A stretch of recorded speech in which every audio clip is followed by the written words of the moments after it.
서로 인사합니다. 존경합니다. 사랑합니다.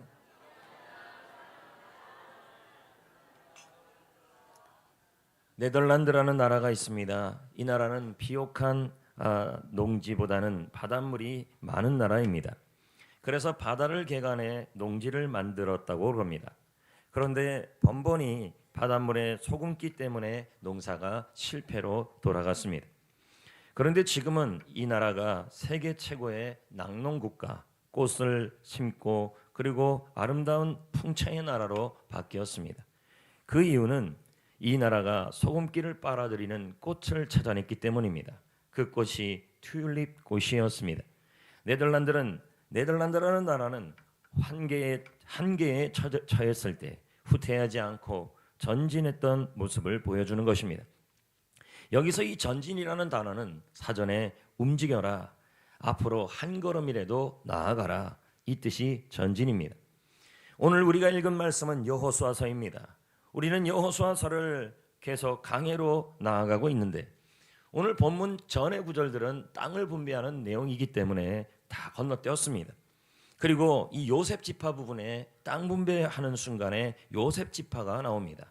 요셉 지파는 에브라임과 므낫세, 요셉의 두 아들이 지파를 이룬 지파를 의미합니다.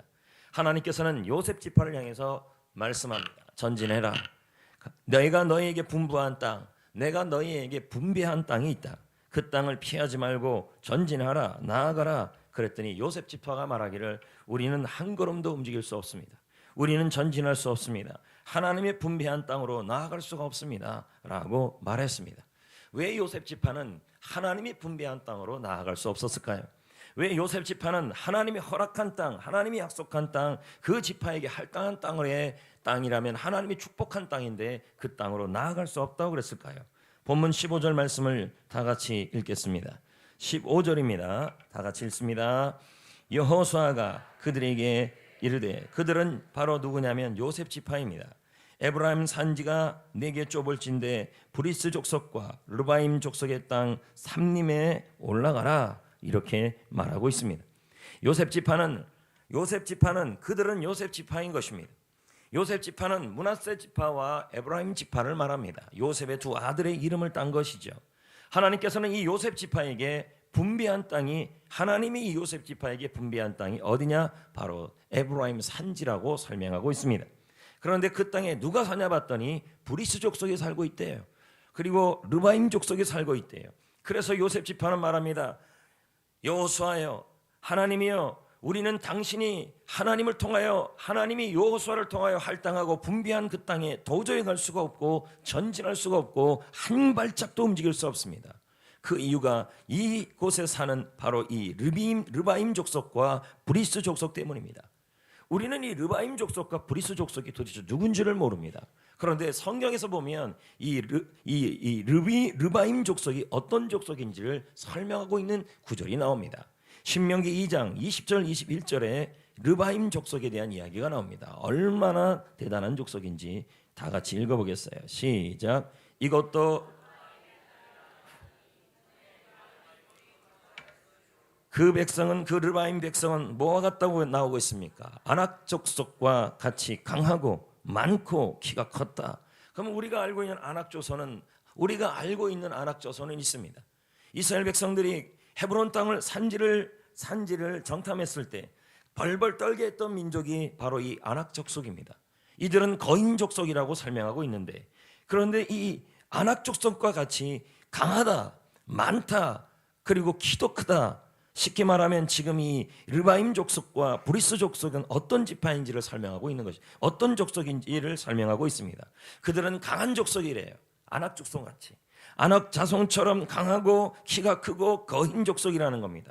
그래서 요셉 지파는 말하기를 하나님이 분배한 땅에 이러한 르바임 족속과 브리스 족속, 특히 거인 족속이 있기 때문에 우리는 도저히 한 발짝도 움직일 수 없습니다. 어떻게 하나님이 분배한 땅에, 하나님이 허락한 땅에, 하나님이 말씀하신 땅에 왜 이렇게 우리가 감당하지 못할 이 거대한 민족이 있습니까? 우리는 한 발짝도 움직일 수 없습니다 라고 지금 말하고 있는 것입니다. 그게 다가 아닙니다. 16절을 보겠습니다. 어마어마한 그들이 이 르바임 족속과 브리스 족속이 갖고 있는 무기가 전부 철입니다. 자, 보겠어요. 시작. 다 뭘 갖고 있다 그래요? 철병거를 갖고 있다. 이 족속들이 거인 족속인데도 무기를 갖고 있는데 어떤 무기를 갖고 있다고 나오고 있습니다. 철병거다. 그러면 다른 무기도 다 뭐라는 거예요? 철이란 얘기죠. 강력한 무기를 갖고 있다는 말입니다. 철제 무기. 요셉 지파가 갖고 있는 무기는 뭘까요? 당시 유대인들이, 아니 이스라엘 족속들이, 이스라엘 백성들이 갖고 있는 무기는 청동기입니다. 청동기 무기와 철 무기에는 싸움이 안 되는 겁니다. 벌써 입 떨어져도 한참 시설이 떨어지는 것입니다. 그러니까 요셉 지파 입장에서는 어떻게 하나님이 허락한 장소에 이런 일이 일어나냐고, 나는 못 가겠다고, 나는 아무 힘도 없다고 지금 설명하고 있는 것입니다. 그런데 이런 현실은 우리에게도 일어나고 있습니다. 우리가 하루하루 살아가고 지금 여러분이 있는 그 장소, 하나님이 여러분에게 허락하고 분비한 장소들이 있습니다. 여러분은 우연이라고, 어떤 분은 우연히 거기 가 있다고, 어떤 분은 사람 만나서 거기 가 있다고, 어떤 분은 대학교에 합격하고 시험에 합격해서 누군가를 통하여 거기 가 있다고 이렇게 설명하는 분들이 있습니다. 그러나 성경은 우리에게 말합니다. 사람의 걸음을 인도하시는 분은 여호와다. 여러분이 지금 어느 장소, 어느 곳에 있든지 간에 그것은 하나님이 허락한 장소이고 하나님이 허락한 시간입니다. 근데 지금 내가 있는 장소가 어디입니까? 지금 내가 있는 하나님이 허락한 장소가 어떻든, 그게 직장이든 일터이든 학교이든 가정이든 친척이든 인생이든 교회든, 우리는 하나님이 우리를 인도한 곳으로, 하나님이 우리를 이곳으로 인도했다고 믿고 여기까지 왔습니다. 하나님이 할당했다고 생각했습니다. 나의 걸음을 인도하시는 분은 하나님이시니 지금의 나의 이 직장생활, 지금의 나의 이 일터, 나의 이 장사, 나의 학교생활, 나의 학업, 나의 가정, 나의 결혼, 나의 친척, 나의 인생, 나의 교회 생활까지도 하나님이 인도했다고 믿고 여기까지 왔습니다. 근데 우리는 말합니다. 한 발짝도 움직일 수 없다고요. 직장 생활하는데 한 발짝도 움직일 수 없다고, 아무 힘도 없다는 것입니다. 하나님은 말합니다. 그 땅을 정복하라. 그 땅을, 그 직장 생활을 승리해라. 그 일터를 승리해라. 그 학교 생활을 승리해라. 가정을 승리해라. 인생을 승리해라. 근데 우리는 말합니다. 승리할 수 없다고요. 왜요? 그랬더니 지금 우리가 하나님이 허락하고 할당했던 그 장소에 너무도 막강한 환경이 우리를 맞이하고 있다는 것입니다. 철병거가 있다는 것입니다. 돈이라는 철병거, 공부라는 철병거, 질병이라는 철병거, 그 안에 있는 사람들은요, 도저히 우리가 이길 수가 없습니다. 실력이 우리보다 뛰어납니다. 직장 생활하고 일터를 하는데 우리 사업체보다 상대방의 사업체를 보니까 훨씬 실력이 낮습니다. 하나님이 허락한 줄 알고 이 직장을 시작했는데, 하나님이 허락한 줄 알고 이 사업을 시작했는데 나는 그들에 비해서 실력과 인맥이 떨어지는 것처럼 느낍니다. 또 어떤 분은 생각합니다. 외모가 뛰어나지 못하고 나의 외모로 그들을 이길 수가 없다는 것입니다. 연예인들이 그렇겠죠. 스펙과 배경도 그들은 탁월하고, 그들이 갖고 있는 공장시설과 사업시설과 장사시설, 이 모든 것들이 우리는 다 열악하다고 느껴지는 것입니다.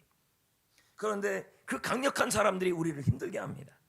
우리는 수없이 넘어지고 일어날 수가 없고 길이 안 보이고 마치 요셉 지파처럼 앞으로 한 걸음이라도 나아가야 합니다. 지금 하나님이 허락한 할당한 그곳에서, 하나님이 허락한 그 직장에서, 그 일터에서, 그 학교에서, 그 가정에서, 그 친척과의 관계에서, 그 모임에서, 그 교회 생활에서 한 걸음이라도 움직이려고 그러지만 움직일 수가 없는 것입니다. 왜요? 그들은 르바임 족속이고 그들이 갖고 있는 무기가 우리보다 훨씬 뛰어나기 때문에 우리는 무섭고 전진할 수 없는 것입니다. 더욱더 가슴 아픈 것은 그들과 우리를 비교해 보니 우리는 너무 부족해요. 16절 볼까요? 부족하다고 느껴져요. 다 같이 읽어볼까요? 시작. 요셉 자손이 이르되 그 산지는 우리에게 모든 가나안 족속에게는 거주하는 자이든지 이스라엘 골짜기에 거주하는 자이든지 다, 이거 지금 누가 하는 말입니까? 요셉 지파가 지금 하는 말이에요. 누구한테 하는 말일까요? 하나님 앞에, 여호수아 앞에서 하는 말이에요. 무슨 말입니까? 한마디로 말하면 나는 부족하다는 거예요. 하나님이 할당한 땅을 봤더니 그 땅 안에 그들에 비하여 나는 체격이 약하다. 그들에 비해서 나는 체력이 떨어진다. 그들에 비해서 나는 힘이 없다. 그들에 비해서 우리의 무기는 청동기 무기이다. 그들에 비해서 우리는 약하다, 부족하다. 우리는 정복할 수 없어. 우리는 앞으로 나갈 수가 없습니다. 우리는 나아갈 수 없습니다. 한 걸음도 움직일 수 없습니다. 이렇게 지금 고백하고 있는 겁니다. 성도 여러분, 여러분은 어떻습니까? 우리 역시 하나님이 허락한 장소, 하나님이 분배한 장소에서 승리할 힘이 없다라고 말합니다. 직장과 장사와 회사에서 말하기를, 우리 스스로가 말하기를, 우리 주위와 비교해서 말하기를 패배감에 빠져 있습니다. 학교와 사역과 모임에서 자신감이 없습니다. 자신에게는 더 이상 그들과 비교하여 자꾸만 느끼는 것이 뭐냐면 부족함을 느낍니다. 사장님으로서, 직장에서는 부장님으로서, 또 회사에서, 가정에서는 아빠로서, 엄마로서 부족함을 느끼는 것입니다. 나 자신을 바라볼 때 지난 금요일날 설교 시간에 말했지만 자녀의 믿음 앞에, 배우자의 믿음 앞에, 성도의 믿음 앞에, 장사 앞에, 직장 앞에 우리는 아무것도 할 수 없는 모습이 자꾸 보이는 것입니다. 그런데 문제는 그곳이 하나님이 허락한 장소라는 거예요. 참, 그러니까 더 힘든 거예요. 우리는 말합니다. 어떻게 하나님이 허락한 장소에, 어떻게 하나님이 분배한 장소에 이런 고난이 있고, 이런 철제 무기가 있고, 이러한 르바임 족속이 있고, 이러한 하나님이 허락한 장소가 완전히 비옥한 옥토가 아니고 산림지역입니까? 왜 하나님이 허락한 장소가 이렇게 힘듭니까? 라고 우리에게 말합니다. 그런데 하나님은 다음과 같이 말합니다. 우리는 그걸 보면서 아무것도 못합니다. 나는 부족하다고 느낍니다. 그런데 하나님은 다음과 같이 말합니다. 적이 아무리 강해도, 너가 아무리 힘이 없어도, 네가 아무리 부족해도, 너의 환경이 아무리 거칠어도 너는 한 걸음이라도 전진할 수 있다. 왜 그럴까요? 왜 하나님은 요셉 지파를 향하여 르바임 족속이 있어서, 브리스 족속이 있어서, 그들의 철제 무기가 있어서, 우리에게 허락된 땅이 거친 환경이어서 한 발짝도 움직일 수 없다라고 말하는 이스라엘 요셉 지파를 향하여, 아니다, 너희들은 앞으로 나갈 수 있다, 너희는 한 발짝도 움직일 수 있다, 너희들은 전진할 수 있다, 너희들은 정복할 수 있다 라고 말씀하고 있을까요? 왜 그렇게 말씀하고 있을까요? 분명한 것은요, 요셉 지파의 힘으로는 도저히 르바임 족속을 이길 수가 없어요. 분명한 건요, 요셉 지파의 힘으로는 절대로, 그 시설로, 그 스펙으로는 절대로 철제 무기를 이길 수가 없어요. 분명한 것은요, 요셉 지파의 힘으로 그 거친 환경을 이길 수가 없어요. 그런데 하나님은 이길 수 있다라고 말을 해요. 왜 그럴까요? 전진할 수 있대요. 요셉 지파는 계속 말합니다. 못 일어나겠어요. 주저앉고 싶어요. 포기하고 싶어요. 지금 이 가정생활을 포기하고 싶고, 나의 직장생활을 주저앉고 싶고, 나의 회사생활을 주저앉고 싶고, 나의 학교생활을 주저앉고 싶어요. 내가 어떻게 그 친구를 이겨요? 내가 어떻게 살아날 수 있어요? 근데 하나님은 말합니다. 일어날 수 있다. 포기하지 말아라. 왜 이렇게 말씀하실까요? 네 힘으로는 아무것도 할 수 없지만 내가 너에게 나의 힘을 주겠다고 말해요. 자, 본문 14절 17절입니다. 크게 한번 읽어봅시다. 시작. 내게 뭘 주셨다고 나와요? 이 복을 뭐라고 해석합니까?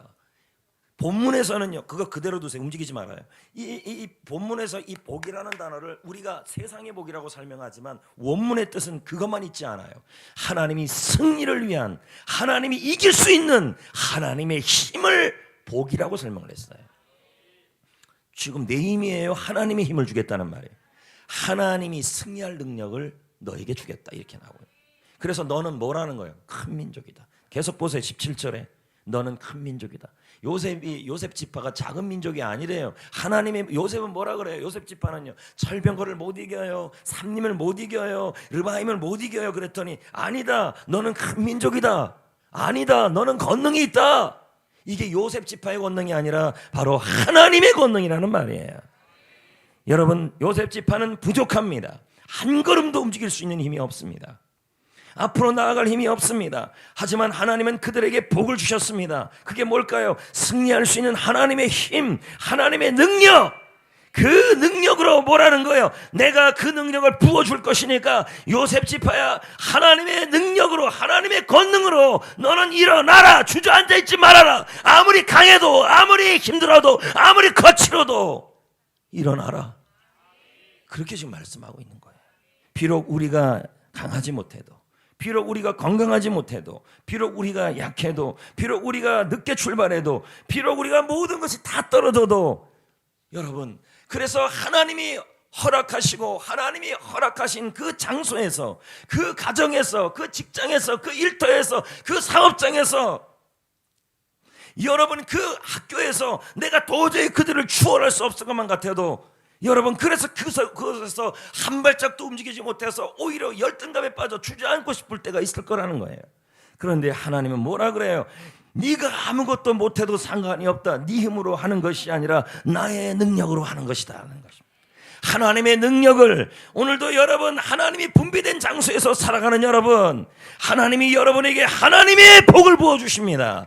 하나님이 승리할 능력을 부어주십니다. 그래서 지금 그 자리에서, 그 직장에서, 그 일터에서, 그 사업장에서, 그 가정에서, 여러분의 상황에서 하나님이 여러분을 일어나게 해주신다는 것입니다. 한 걸음이라도 걸을 수 있게 한다는 겁니다. 아멘. 내 힘으로는 절대 전진할 수 없는 거죠.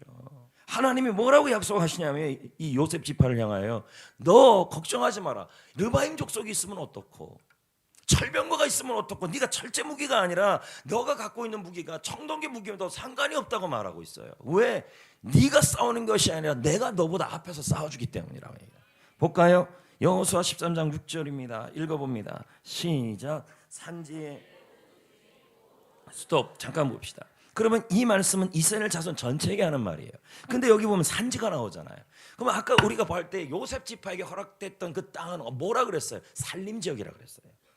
그러면 이 산림지역에 있는 거민의 땅에 있는 이 산림지역에 있는 주민, 여기에 모두 포함되고 있냐면 브리스 족속과 르바임 족속도 포함되어 있는 거예요. 그런데 하나님이 약속하고 있어요. 뭐라고요? 내가 그들을 이스라엘 앞에서 쫓아내겠다. 싸워주겠다. 하나님이 약속하고 있잖아요. 누가 싸워요? 청동기 무기로 싸워요? 아니면 하나님이 쫓아내준다는 말이에요. 할렐루야. 내가 갖고 있는 것이, 내가 갖고 있는 스펙이나 시설이나 지혜가 아무리 초라해도 하나님이 위에서 얹어주시면 강력한 무기가 된다는 거죠. 아멘. 성도 여러분, 하나님은 우리에게 대적이 없는 인생을 약속하지 않았어요. 하나님은 우리에게 험한 지형이 없는 인생을 말씀하지 않았어요. 분명한 건요, 성경을 읽어보면 확실한 게 하나 있어요.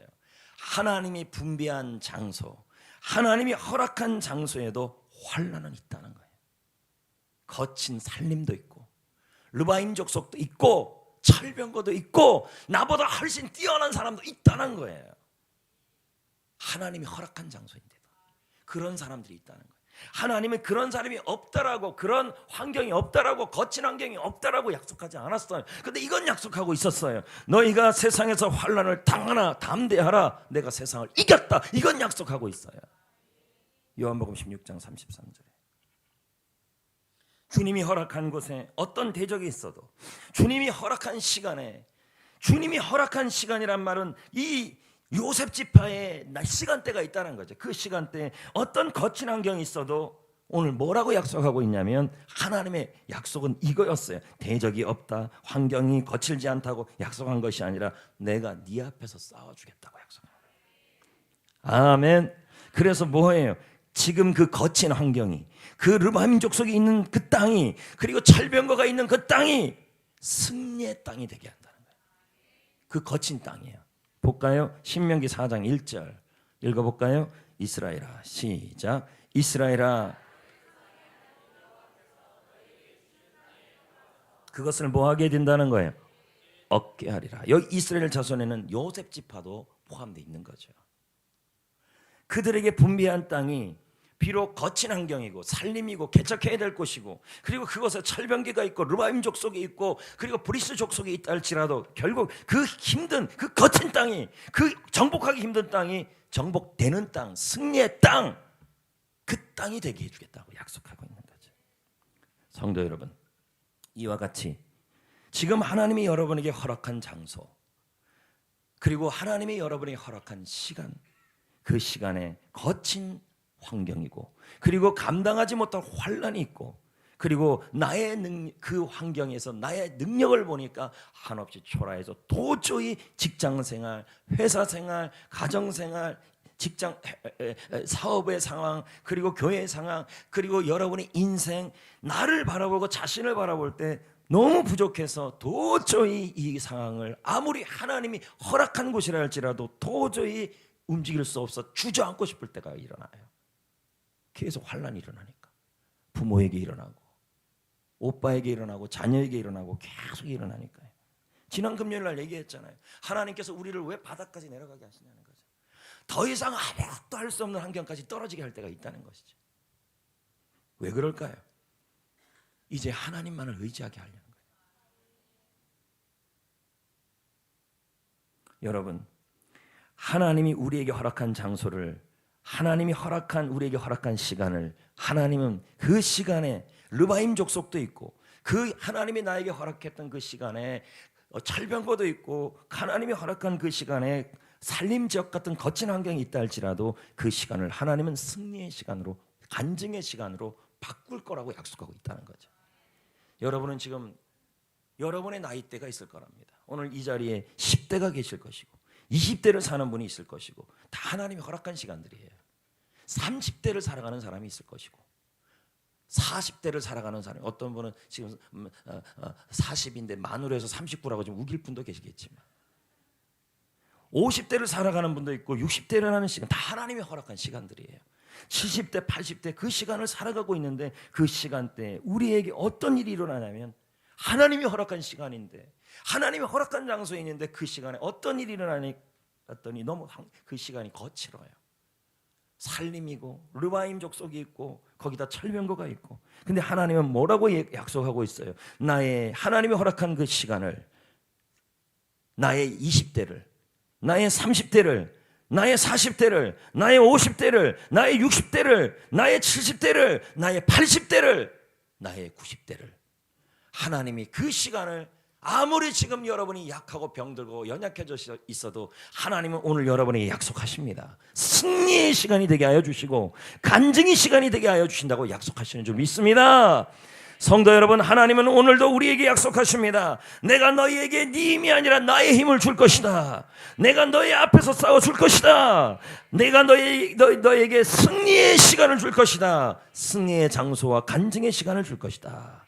약속하는 줄 믿습니다. 이제 어떻게 해야 할까요? 하나님이 허락한 시간, 하나님이 허락한 장소에서 환란이 있을 때 어떻게 해야 될까요? 주저앉아버리고, 많은 사람들이 그럽니다. 철병거 앞에 주저앉아버리고, 살림 앞에 주저앉아버리고, 르바임 족속 앞에 주저앉아버리고 포기해버린다는 것입니다.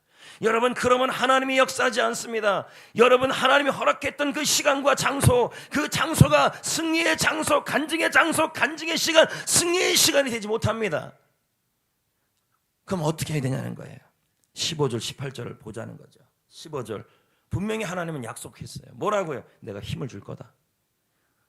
내가 싸워줄 것이다. 내가 승리의 장소를 줄 것이다. 그러면 이제 뭐예요? 가만히 있지 말라고 지금 얘기하고 있어요. 우리 얘기예요. 하나님이 다 약속을 해도 어떡하라고 지금 약속하고 있습니까? 말씀하고 있습니까? 15절을 보세요. 그 적 앞에, 그 르바임 앞에, 그 브리스 앞에, 그 살림 앞에, 그 거친 환경 앞에, 그 철병거 앞에 어떡하라는 거예요 지금요? 너 스스로 개척해라. 어떻게 생각하면 올라가서 개척하라는 말을 보면 굉장히 인본주의적인 말 같이 보여요. 근데 이건 강조예요.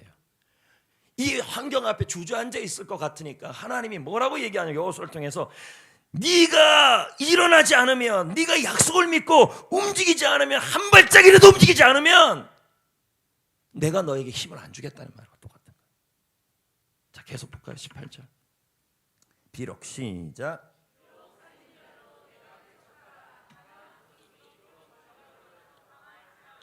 자, 강할지라도 뭐예요? 내가 능히 그를 쫓아내게 될 것이래요. 뭐 하면요? 개척하면이에요. 그것도 어떻게? 앞에 스스로라는 단어가 붙었어요. 주저앉아 있을까 봐, 철병거 때문에 주저앉아 있을까 봐, 거친 환경 때문에 주저앉아 있을까 봐, 그리고 그 르바임 족속 때문에 주저앉아 있을까 봐 하나님이 지금 뭐라 하는 거예요? 약속을 믿고 내가 너에게 큰 권능을 줄 것이고 내가 너에게 네 힘이 아니야 나의 힘으로 사는 것이다. 그러니까 내가 너에게 권능을 주고 내가 너에게 힘을 주고 능력을 주고 내가 네 앞에서 싸워주고 그 장소가 승리의 장소가 되게 할 거니까 그 약속을 믿고 일어나라. 주저앉아 있지 말아라. 움직여라. 한 걸음이라도 움직여라 이 말이에요.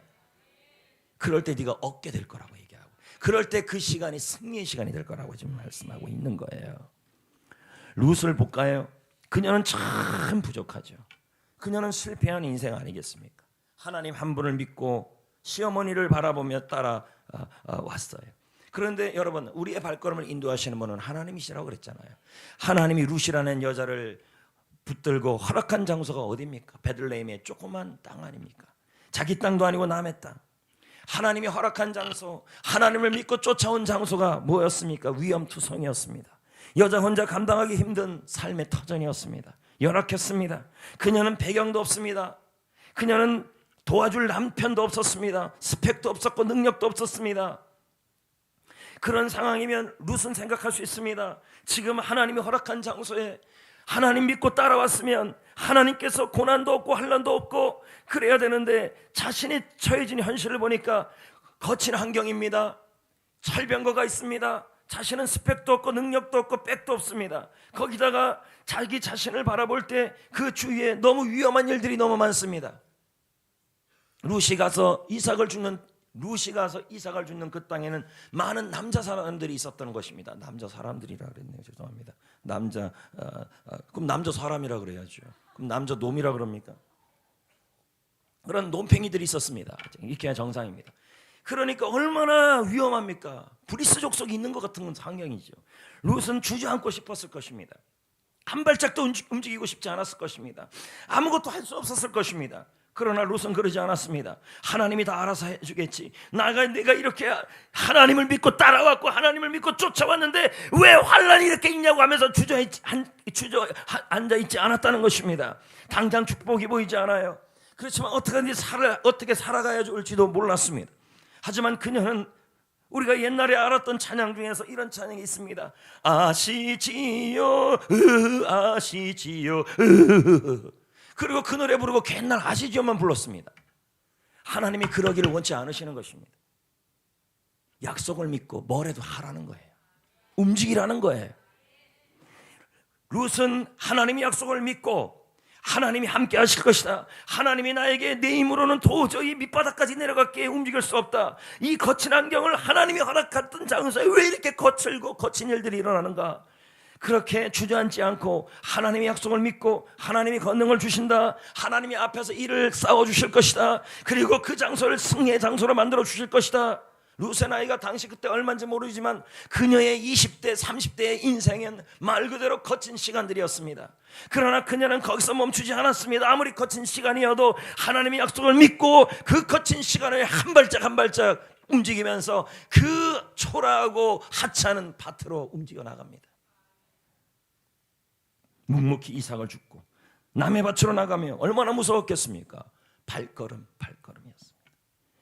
그러자 여러분 하나님의 약속을 붙들고 할렐루야, 도저히 내가 이길 수 없는 나의 삶의 터전, 나의 직장의 터전, 나의 일터의 터전 앞에, 나의 인생의 터전 앞에 도저히 내 힘으로 감당하지 못하는 이 거친 환경 속에서 룻은 온몸을 던지면서 하루하루를 걸어가는 것이죠. 믿음으로요. 그럴 때 하나님이 힘을 줘요. 하나님이 힘을 줘요. 하나님이 움직이게 해줘요. 그리고 하나님이 그 앞에서 싸워주셔요. 많은 사람들을 통하여 룻에게 이삭을 떨어뜨리기 위해서 그 이삭을 죽게 하고, 그리고 룻은 그 하나님이 허락한 장소에 거친 일들이 있었지만 룻은 거기서 약속을 믿고 움직였더니 하나님이 하나님이 허락한 그 거친 환경을 룻에게 어떤 장소가 되게 하십니까? 승리의 장소, 간증의 장소, 간증의 시간, 승리의 시간이 되게 하여 주셨어요. 움직였기 때문이에요. 믿음으로 움직였기 때문입니다. 그러므로 성도 여러분, 지금 현재 고난 가운데 있어도 당장 어떻게 살아가야 될지 몰라도 하나님이 허락한 시간에 철병거가 있어도 나의 20대, 나의 40대, 나의 60대, 나의 70대, 나의 50대 철병거가 있어도 하나님이 허락한 장소에 감당하지 못할 일이 있어도 그래도 그렇게 오늘 말씀처럼 하나님의 약속을 믿고 한 걸음이라도 주저앉지 말고 일어나 움직여 보십시오. 이 한 걸음이 하나님이 역사할 근거가 됩니다. 성도 여러분, 요단강도 이스라엘 백성들의 믿음의 한 걸음으로 갈라졌어요. 홍해도 이스라엘 백성들이 믿음으로 한 걸음을 걸었을 때 그 홍해가 갈라진 것이고요. 베드로의 믿음의 한 걸음이 폭풍 후 바다 위를 걷게 만들었습니다. 한 걸음이 한 걸음. 근데 그 한 걸음이 쉽지가 않아요. 왜요? 하나님이, 그것도 언제 가장 힘들어지냐면 하나님이 허락한 시간이고 하나님을 믿고 따라와서 하나님이 인도했던 그 장소에서 거친 일이 일어나고 거친 환경이 있고 산림지역이고 철병거가 있을 때, 그때 한 걸음을 걷기가 어려워요. 또 폭풍우가 일어날 때. 근데 우리는 하나님의 약속, 하나님은 근데 이렇게 말씀하셨어요. 하나님이 분배하고 하나님이 허락하고 하나님이 인도한 장소에, 하나님께서 그 장소에 산림이 없다, 철병거가 없다, 르바임 족속이 없다는 약속은 없어요. 폭풍우가 없다는 약속도 없어요. 단 이 약속은 있어요. 내가 함께하리라, 내가 힘을 주리라, 그 장소가 간증이 되게 하리라. 그건 있어요. 그걸 이해하지 못하면 예수 믿는 것에 절망이 생겨요. 내가 예수 믿은 지 20년인데 10년인데 이 모양 이 꼴이냐, 이거밖에 안 나와요. 이런 말밖에. 대한민국 제1호 커뮤니케이션 박사가 있어요. KBS 전 아나운서 김은성 씨입니다. 그는 탁월하게 강의를 하는 분이며 말솜씨가 아주 뛰어난 분입니다. 빨리 화면 보여줘요. 이분이 예전에 아나운서 면접 시험을 보던 때였습니다. 어떤 일이 일어났냐면, 제가 뭐 그런 것 같은데, 이분이 그만 입이 돌아가 버린 거예요. 아나운서 시험 치는 그 당일날에. 아나운서의 생명은 말하는 거하고 얼굴 표정이에요. 그런데 얼굴이 돌아가 버린 거죠. 발음이 세고 얼굴이 이 표정이 일그러졌어요. 아나운서가 될 수 없는 처지가 된 거죠. 순간 이런 마음이 드는 거예요. 내가 하나님을 믿고 따라왔는데 KBS라는 아나운서라는 이 장소는 하나님이 인도한 장소라고 생각했는데 하나님이 나에게 어떻게 이럴 수 있냐는 마음이 왜 안 들겠어요, 여러분? 그 직장이. 다시 말씀드려요.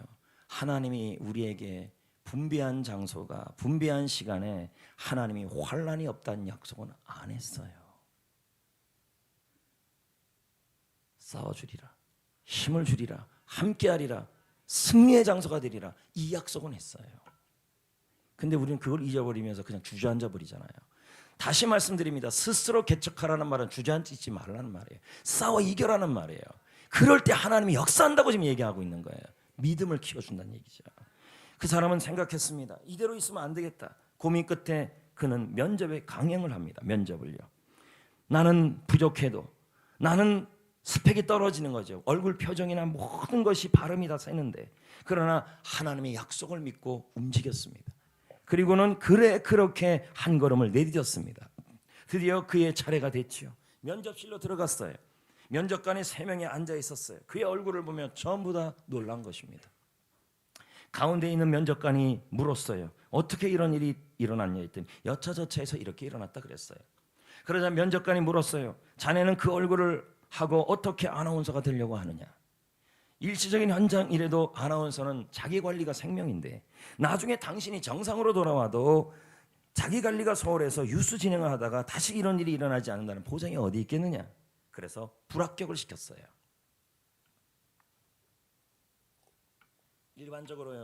일반적으로 성도들은 이런 상황이 되면 이렇게 생각해요. 내가 하나님 믿은 지가 20년인데 어떻게 하나님 나에게 이럴 수 있습니까? 내가 도전했으면 여기서 이런 상황, 얼굴이 이런 상황이라도 합격하셔야 되는 거 아닙니까? 이렇게 나옵니다. 그리고는 있는 시험 없는 시험 다 들어서 죽을 상으로 살아가겠죠. 절대 그러면 역사 일어나지 않아요. 스스로 개척하라는 단어는 믿음으로 어떻게 스스로 개척할 수 있습니까? 이만큼 주님이 강조하는 거예요. 약속을 묻고 일어나라는 말이에요. 한 발짝이라도 움직이라는 말이에요. 근데 그는 여기서 포기하지 않았어요. 당당하게 면접관에게 자신의 의견을 말합니다. 뭐라고 얘기하냐면, 지금 제가 일시적으로 얼굴이 이렇게 힘들지만 지금 조금만 지나면 저는 정상으로 돌아올 것입니다. 면접관님들도 인생의 어려운 순간이 있지 않았습니까? 그 순간에 그 순간에 만약 면접관님들이 포기했다면 오늘 이 자리에 있지 못하지 않았을 것입니까? 제가 얼굴이 돌아갔음에도 불구하고 지금 이 자리까지 포기하지 않고 여기까지 왔다면 얼마나 사명감에 출철한 것입니까? 저를 뽑아주면 저는 열심히 하겠습니다. 이렇게 말했다는 거죠. 입이 막 돌아간 상황에서 최선을 다해서. 제가 아까 뭐라 그랬어요? 하나님이 허락한 장소와 하나님이 허락한 시간에 환난이 없는 건 아니나 환난은 있다는 거죠. 그러나 담대하라. 스스로 개척하라. 하나님의 약속을 믿고 일어나라. 전진하라. 그러면 뭐예요? 하나님이 힘을 주시고 앞에서 싸워주신다 그랬어요. 그리고 그 장소가 간증의 장소가 되게 하신다 그랬어요. 실제로 그 얘기를 듣는데 중앙에 있는 면접관이 자신이 옛날이 생각나네요. 왜 갑자기 생각이 날까요? 저는 이 부분을 보면서 또 이 김은성 아나운서는 이 부분을 보면서 뭐라고 얘기하냐면 하나님이 일하고 계셨다는 거예요. 근데 어떤 일이 있어요? 자기가 방송국의 그 중앙에 있는 면접관이 제일 높은 사람인데 자기가 방송국에 처음 입사 시험을 볼 때 자기에게도 똑같은 일이 있었다는 거예요. 얼굴이 이렇게 돌아가는 일이. 자신이 겪었던 고통과 이 고통이 있었지만 또 자기도 이 고통이 있었지만 합격이 됐다는 거예요. 옛날에 어떻게 그 시간에 그 사람이 중앙에 앉아 있냐는 거죠. 그리고 그게 또 생각이 났어요. 하나님이 앞에서 싸우고 있었던 거예요. 이분을 위해서, 전진하는 이분을 위해서. 그리고는 뭐라 그래? 그 후에는 어떤 마음으로 자기가 이래도 합격이 됐으니까 얼마나 열심히 아나운서를 했는지에 대한 그 사명감 있는 상황을 봤다는 거예요. 그 김은성 씨를 보는데 자신의 옛날 모습이 딱 보이는 거예요. 그리고 마음에 어떤 마음이 들었냐면 저 사람을 보는데 너무 불쌍해지는 거예요. 이러면 끝난 겁니다, 여러분. 결국 그 중앙에 있는 면접관이 그 젊은이의 도전의식과 열정과 자신감을 보면서 최고 점수를 줬어요. 옆에 있는 두 사람은 쫄병입니다. 면접관 2명. 그러면 가장 상관이 최고 점수 줬으니까 어떻게 해요? 제일 불합격을 줬다가 다시 점수를 제일 높게 줬어요. 그래서 수석 합격을 한 거예요. 저는 이 이야기를 읽으면서 하나님이 허락한 장소, 허락한 시간에 예수 믿고 달려와도 환난은 있고 거친 환경도 있고 철병거도 있지만 하나님의 약속을 믿고 전진하면 그 장소에 하나님이 먼저 일하시고 그리고 그 앞에서 면접관 앞에서도 담대해 주시는 하나님의 능력을 주시고 그리고 그 장소가 뭐가 되게 했습니까? 그 시간을 그가 그 도전했던 그 시간이 승리의 시간이 되고 간증의 시간이 되고 그 장소가 승리의 장소가 되어버린 거예요. 성도 여러분, 이사벨 쿤이 말합니다. 우리가 마땅히 해야 할 바를 다 하면 하나님이 반드시 길을 열어주신다. 이런 이야기도 있습니다. 2마리의 개구리가 우유통에 빠졌다는 것입니다. 우유 항아리에 빠졌습니다. 그 중에 한 마리는 처음에는 잠깐 발버둥을 치다가 결국 어떻게 하냐면 포기하고 말았습니다. 자신의 처해진 환경이 도저히 자신의 능력과 자신의 힘으로 뛰어오르갈 수 없는 환경이에요. 헤엄을 치더라도 여기서 하다가 더 이상은 오래는 헤엄 못 치겠다는 상황이에요.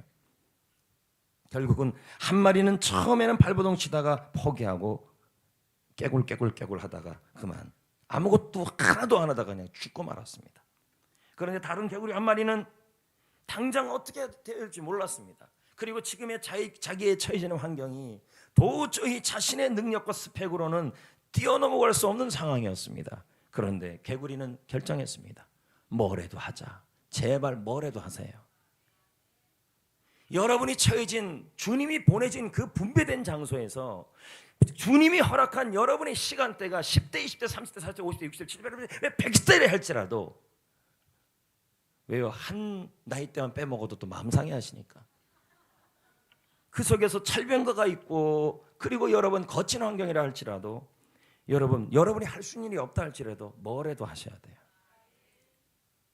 자기가 할 수 있는 일을 뭐래도 하라고. 개구리가 할 수 있는 건 뭐밖에 없어요? 네? 헤엄치는 거죠.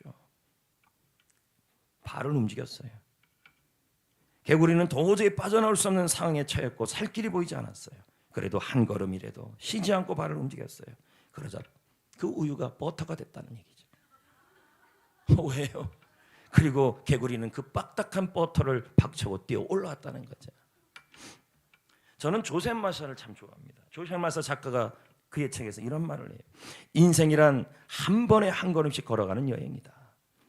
한 걸음이 아무리 하찮고 연약하고 대수롭지 않아 보여도 절대 위축하거나 물러서지 말라. 나의 약한 한 걸음이 가장 강렬한 폭풍보다 훨씬 강하다. 한 걸음이야말로 기도에 대한 응답이고 캄캄한 절망에 도전하는 불꽃이다. 한 걸음이 필요하다니까요. 오늘도 하나님은 여러분을 응원합니다. 그래, 그렇게 한 걸음씩 앞으로 나가라. 스스로 개척해라. 내가 너를 도와줄게. 포기하지 마라. 주저앉지 마라. 힘을 내라. 반드시 해낼 수 있다. 원래 오늘 레마 찬양이 주와 함께 길 가는 것이었어요. 그런데 오늘 새벽에 나와서 말씀을 묵상하는데 자꾸 김석균 씨의 찬양을 찾아보고 싶은 거예요. 그래서 이 찬양 저 찬양 보는데 이 다시 일어서서요라는 찬양을 찾게 된 거예요. 문제는 제가 한 번도 불러보지 못한 찬양이라는 거예요. 일부에 불렀는데 다 틀렸어요. 박자가 다 틀렸어요. 해볼게요. 그래도 도전해봐야 될 거 아니겠어요. 근데 오늘 말씀하고 너무 맞기 때문에 한번 불러보렵니다.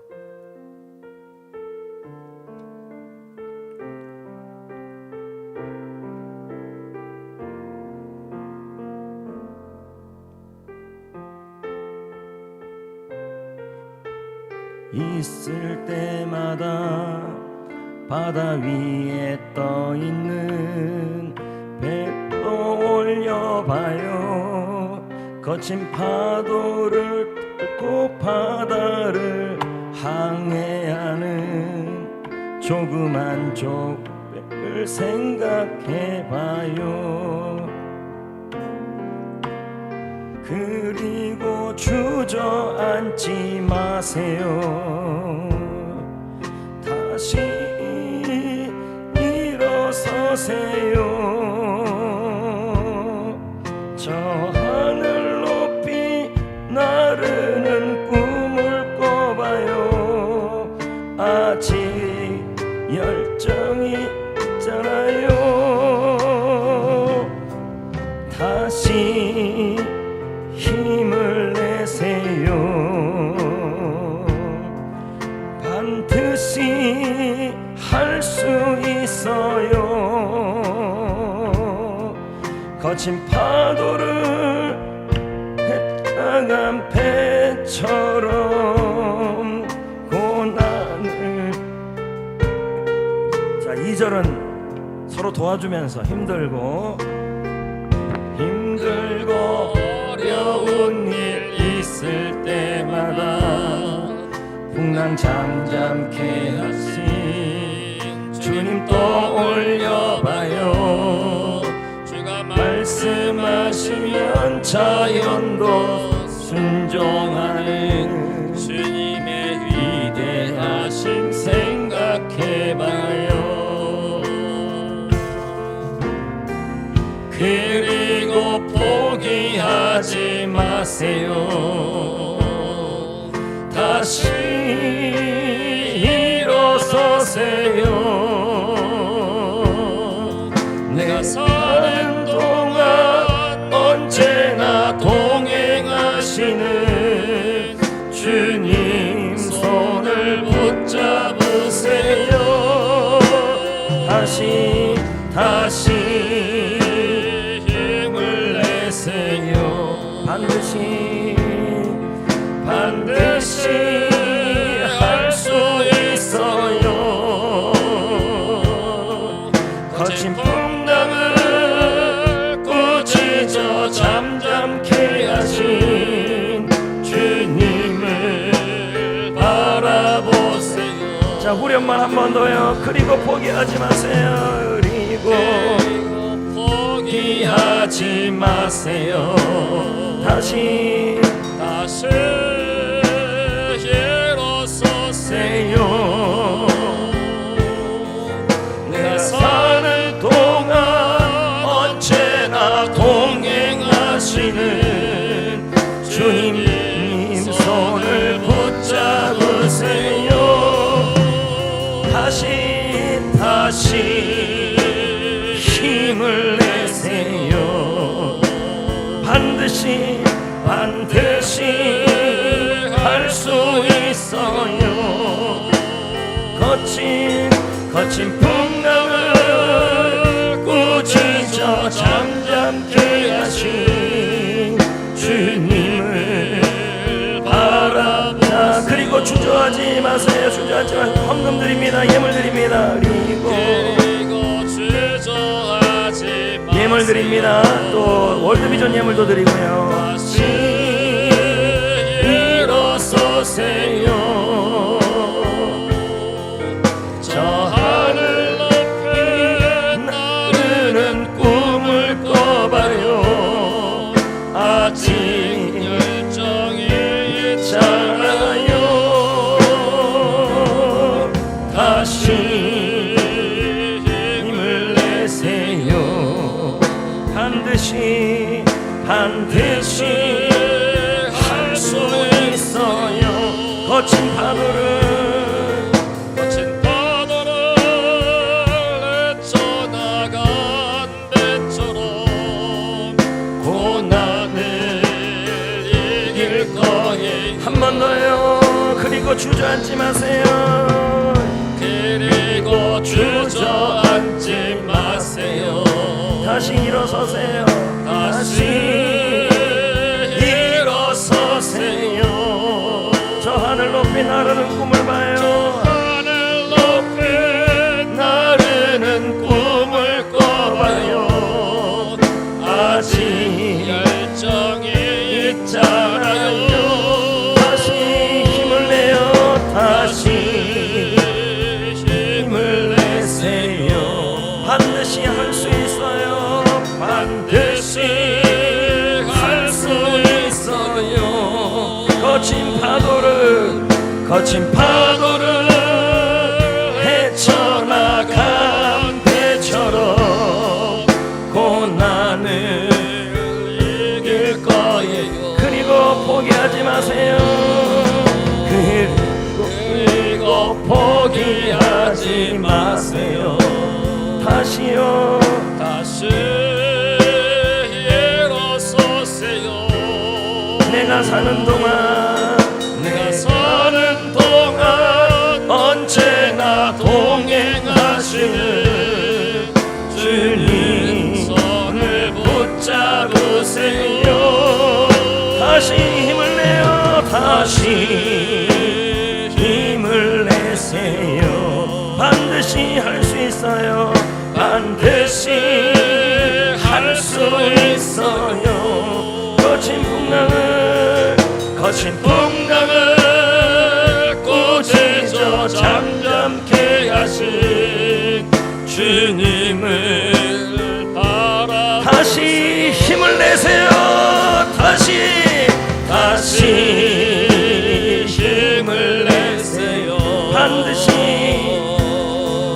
반드시 할 수 있어요. 거친 풍랑을 꾸짖어 잠잠케 하신 주님을 한 번만 더요.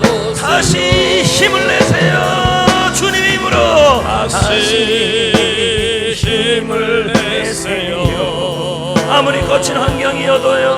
반드시 할 수 있어요. 거친 풍랑을 꾸짖어 잠잠케 하신 주님을